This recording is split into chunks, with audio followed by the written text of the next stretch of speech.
Hello guys, welcome back to my channel in historic ब्रसेमी। ये part 2 है history of Indian art का।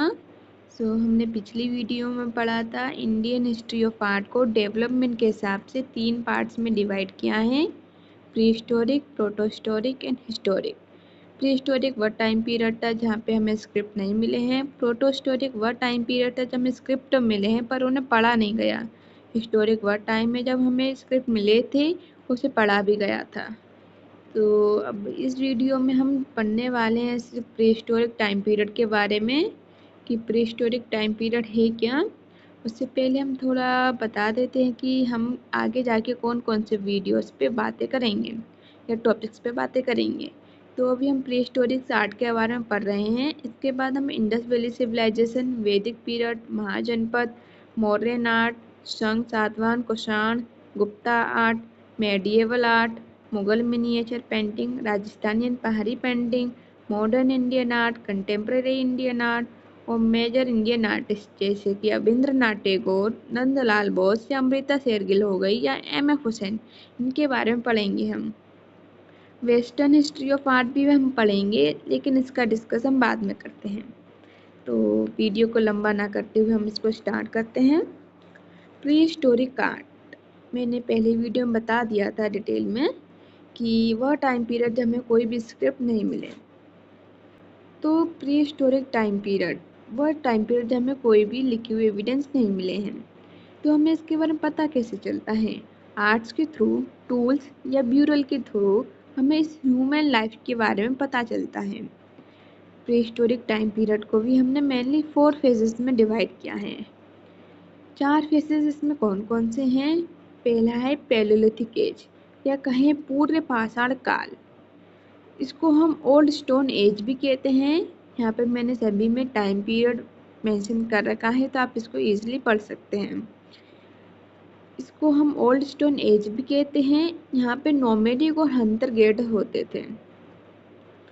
इसका मतलब है कि जो पैलियोलिथिक एज थी, यहाँ पे लोग हंटिंग करा करते थे, इसी के ऊपर ये बेस्ड थे, मतलब डिपेंडेड थे। और इनके जो टूल्स हुआ करते थे हंटिंग के लिए वो स्टोन टूल्स हुए थे, पत्थरों के द्वारा स्टोन टूल्स बनाया करते थे। इसकी इमेज में यहाँ पे लगा दूंगी कि स्टोन टूल्स किस तरीके से हुआ करते थे। इनकी आर्ट स्टाइल की बात करें तो मोस्टली एनिमल, ह्यूमन फिगर या हंटिंग सीन हुआ करती थी। आप खुद सोचिए कि आप आसपास जो चीज़ें देख रहे हैं उन्हीं को आप ड्रॉ करेंगे, तो ये मोस्टली इन्हीं चीज़ों को ड्रॉ करते थे और हमें इनके बारे में इन्हीं केव पेंटिंग से पता चलता है। इसकी इम्पोर्टेंट साइट की बात करें तो भीमबेटका केव जो मध्य प्रदेश में है। ये सवाल मैंने आपको पिछली वीडियो में पूछा था कि भीमबेटका केव कहाँ पर थी। ये यूनेस्को वर्ल्ड हेरिटेज में आता है। इसकी जो पेंटिंग मिली है उसमें हम डांसिंग, हंटिंग, एनिमल फाइट्स देखने को मिलती है।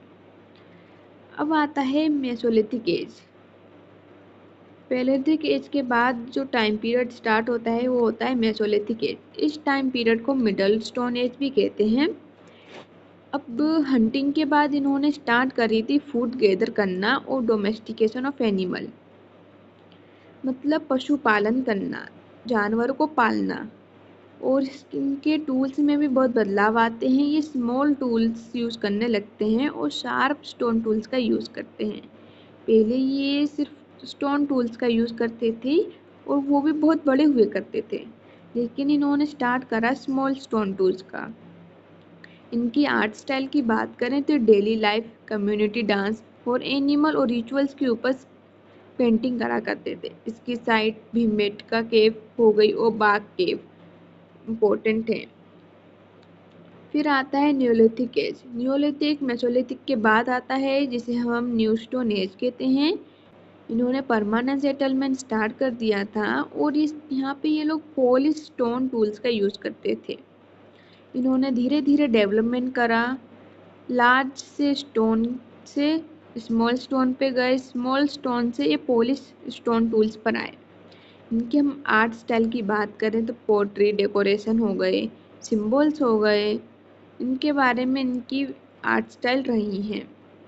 इसकी इम्पोर्टेंट साइट बिहार, कश्मीर और अभी पाकिस्तान में आप मेहरगढ़ में देख सकते हैं।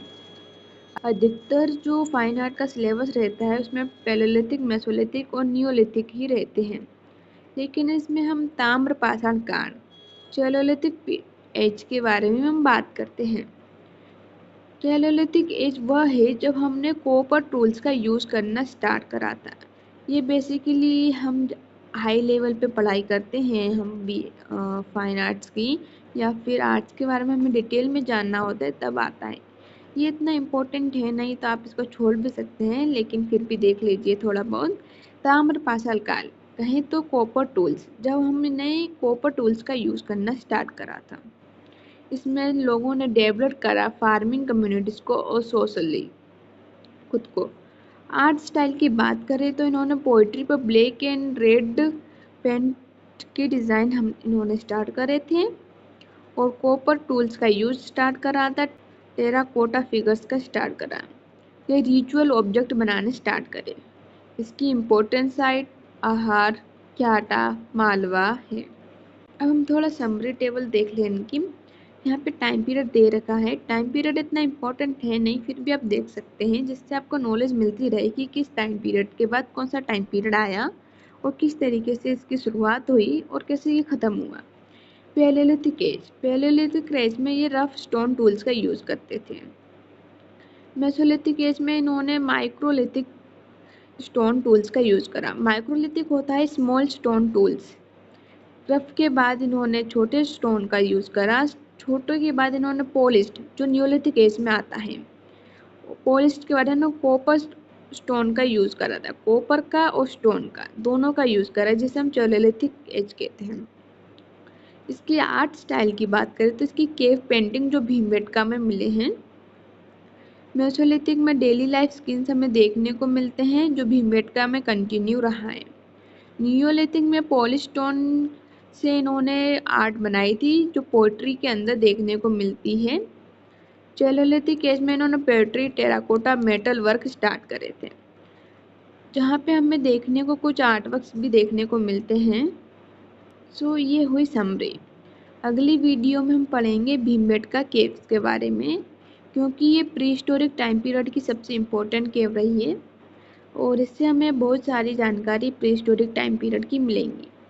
अब नेक्स्ट वीडियो में हम भीमबेटका केव के देखेंगे, फिर उसके बाद हम इसकी इम्पोर्टेंट साइट जो हमें इस टाइम पीरियड में देखने को मिलती हैं उनके बारे में देखेंगे।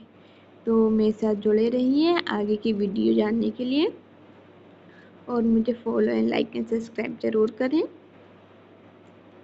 आपको अगर मेरी वीडियो पसंद आ रही है तो मुझे ज़रूर कमेंट करके बताएं, जिससे मैं आगे भी ऐसी वीडियो बनाती रहूं।